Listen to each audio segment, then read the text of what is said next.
Bonjour à tous, et spécialement à Stanislas qui m'a fait remarquer que je n'étais pas très poli sur mes vidéos.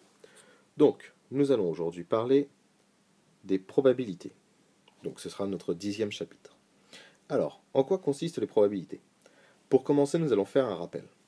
Je vais travailler sur un exemple qui ne sera pas le même que celui que vous avez dans le cours, histoire que vous ayez deux exemples pour bien comprendre la notion. Alors, quelques rappels. On va considérer un jeu de cartes. Donc un jeu de 32 cartes, je vous rappelle, est constitué comme ça. Donc, nous appellerons couleurs, soit les trèfles, les piques, les cœurs ou les carreaux. Cela constitue les 4 couleurs. Dans chaque couleur, il y a 8 cartes. Le 7, le 8, le 9, le 10, le valet, la dame, le roi et l'as. Les valets, dames et rois sont appelés des figures. Donc 8 cartes par couleur, multipliées par 4 couleurs, trèfle, cœur, carreau, pique, nous donne bien 32 cartes.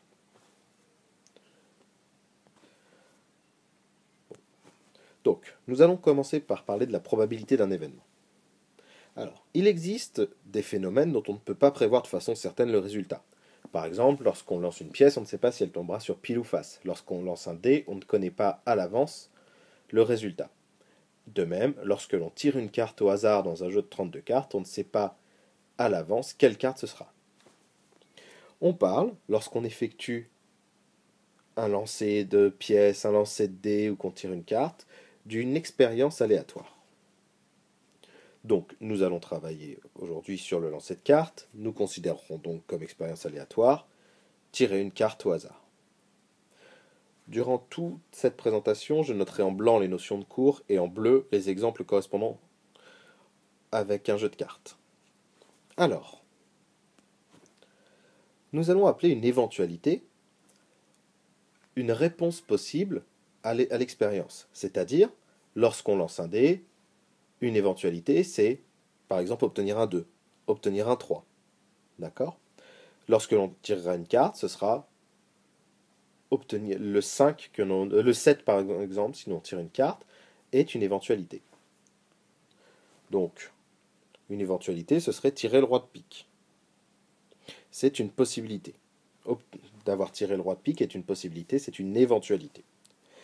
Lorsque l'on regroupe plusieurs éventualités, cela constitue un événement. Par exemple, si je considère l'événement suivant, tirer un as, cela regroupe plusieurs éventualités, puisque il y a l'as de pique, l'as de cœur, l'as de trèfle et l'as de carreau, ce sont 4 éventualités. De fait, ce que nous allons appeler probabilité d'un événement, c'est ce qui correspondra au nombre de chances de réaliser l'événement. Par exemple, si l'on considère l'événement tirer un 8, il y a 8, des 8, il y en a 4, le 8 de cœur, le 8 de carreau, le 8 de trèfle et le 8 de pique, sur un total de 32 cartes. Donc il y a 4 8 sur 32. Nous avons 4 chances sur 32 de tirer un 8, si nous tirons une carte au hasard. C'est ce qu'on appellera la probabilité de l'événement. Bien sûr, régulièrement, nous simplifierons les fractions pour avoir des fractions irréductibles. Il n'est pas possible d'avoir un nombre de chances négatif. On ne peut pas avoir moins 3 chances sur 32 de tirer un as, par exemple. Donc, une probabilité est toujours plus grande que 0. De même, on ne peut pas avoir 12 chances sur 10 que quelque chose se produise. De fait, nous dirons qu'une probabilité est toujours comprise entre 0 et 1. C'est quelque chose à retenir, car lors d'un calcul de probabilité, si vous trouvez plus que 1 ou moins que 0, c'est qu'il y a eu une erreur dans vos calculs ou dans votre réflexion. Nous allons maintenant définir ce qui s'appelle l'événement certain. L'événement certain, c'est quelque chose qui est sûr de se produire. Par exemple, si je tire une carte, elle est soit rouge, soit noire. Donc, si on considère l'événement obtenir une carte rouge ou noire, c'est un événement certain. Il y a 32 chances sur 32 que cela se produise, c'est-à-dire 1. De même, nous allons considérer l'événement impossible, qui serait obtenir un 5 de cœur. Dans un jeu de 32 cartes, il n'y a pas de 5. Donc c'est un événement qui est impossible. Sa probabilité est nulle, c'est-à-dire qu'elle vaut 0. De manière générale, on définit un événement par une lettre. C'est-à-dire soit E, l'événement, tirer un cœur. Avec, faites bien attention à la notation que j'emploie ici. On écrit bien soit E, deux points, et l'événement entre guillemets. De fait, la probabilité est notée P, entre parenthèses, l'événement. Ici, cela nous donne P de E égale, et on pourrait la calculer. Nous allons maintenant aborder une notion essentielle sur les probabilités qui nous permet de résoudre la plupart des problèmes. On parle d'équiprobabilité. Qu'est-ce que l'équiprobabilité? On voit le mot équi comme dans équilatéral, dans équitable. Ça veut dire que c'est la même probabilité. Un jeu de cartes normal est rarement truqué. Il n'y a pas possibilité de tirer plus souvent une carte qu'une autre. Par contre, un dé peut être truqué, c'est-à-dire qu'il est lesté d'un côté pour qu'un nombre ressorte plus souvent. Dans ce cas-là, il n'y aura pas d'équiprobabilité. Ce n'est pas la même probabilité que chaque nombre du dé sorte. De même si une pièce est truquée. Une pièce qui aurait deux côtés piles serait truquée, on n'aurait pas d'équiprobabilité.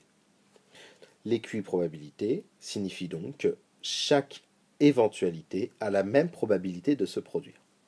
Dans ce cas-là, nous allons avoir une possibilité de calculer facilement la probabilité d'un événement. Nous écrirons que la probabilité de l'événement, c'est égal au nombre de cas favorables à cet événement, divisé par le nombre de cas possibles. Sur un exemple, cela donne, si nous considérons l'événement tirer une figure, c'est-à-dire un valet, une dame ou un roi de chacune des 4 couleurs, il y a donc 3 x 4, 12 figures, nous allons pouvoir écrire que la probabilité de E est égale à 12 pour les 12 figures, divisé par 32 cartes, c'est-à-dire 3/8. Il arrive que l'on ne connaisse pas le nombre de cas possibles, voire même le nombre de cas favorables. Il ne nous est donc pas, dans ce cas-là, possible d'utiliser l'équiprobabilité, la formule définie précédemment. Par exemple, si le dé est truqué, on ne sait pas à quelle fréquence sortira le 6. Nous allons donc, dans ce cas-là, répéter l'expérience un grand nombre de fois. Un grand nombre de fois ne veut pas dire 10, mais on commence à considérer un grand nombre de fois à partir de 100, voire 1000, voire 10 000. C'est pour ça notamment qu'on effectuera parfois des simulations sur ordinateur. Donc si on ne connaît pas le nombre de cas possibles, on répète l'expérience un grand nombre de fois pour trouver une valeur approchée de la probabilité. C'est ce qu'on appellera la loi des grands nombres. Si par exemple, j'ai lancé un dé truqué 1000 fois, que j'ai obtenu 712 fois le 6, une valeur approchée de la probabilité sera 712 sur 1000, que l'on peut ensuite simplifier à volo.